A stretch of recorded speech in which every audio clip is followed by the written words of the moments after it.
Conectados com a palavra, graça e paz a todos. Quando a profecia se cumpre. No livro de Evangelho de Lucas, capítulo 2, versículos 10 e 11, nos é dito assim: Mas o anjo lhes disse: Não temais, porque vos trago novas de grande alegria para todo o povo. É que hoje na cidade de Davi vos nasceu o Salvador, que é Cristo o Senhor. Na cidade de Davi nasceu hoje o Salvador, que é Cristo o Senhor. O anjo disse: Não temais, não temais, porque vos trago novas de grande alegria que está para todo o povo. Lucas faz uma ampla pesquisa com o objetivo de... o seu primeiro objetivo, naturalmente, foi de informar o seu amigo Teófilo. Um intérprete judeu certamente diria que a expressão dizia respeito ao povo judeu. Só que não.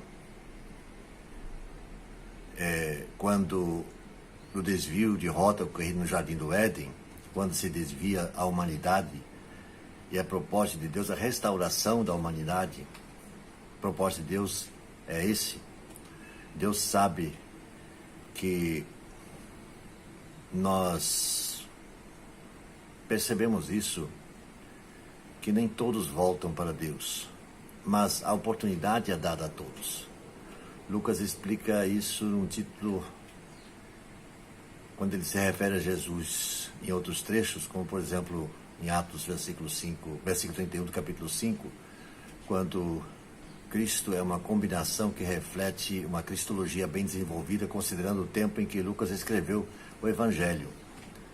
Em parte alguma, o pensamento judaico, nós encontraríamos o Messias reputado como ser um ser divino. Temos aqui uma mensagem cristã, que é uma mensagem distintiva, pelo que nós podemos dizer assim, que não era própria da teologia aceita entre os judeus, de que o Messias fosse um personagem divino.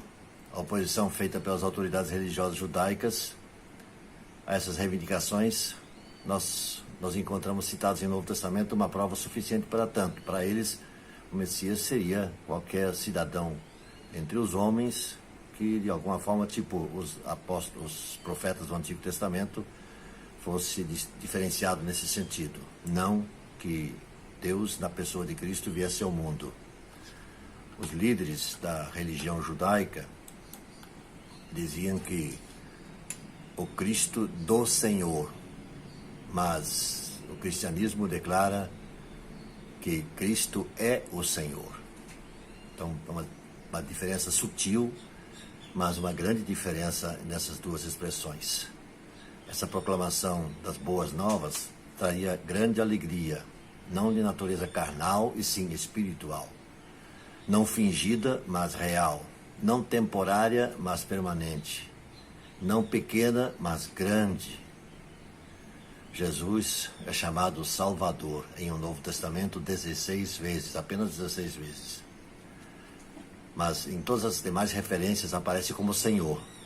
No grego, sendo usado o termo Kyrios, que assim como na língua portuguesa, pode ser uma forma respeitosa de se dirigir a alguém, mas significava muito mais do que isso. Era, antes de mais nada, uma referência dada não só a Deus de Israel, era uma referência ao dono de escravos, por exemplo, doulos, que é seu escravo, né? Uma referência a Jesus como rei, em contraposição ao César romano. E Paulo vai escrever isso, aliás, Lucas escreve no capítulo 17 de Atos dos Apóstolos, versículo 7. Atos 17, versículo 7, onde diz assim: E Jason os acolheu. Todos eles procedem contra os decretos de César, dizendo haver outro rei, Jesus. Então, quando o cristianismo começa a crescer, os cristãos falam de Jesus como seu rei.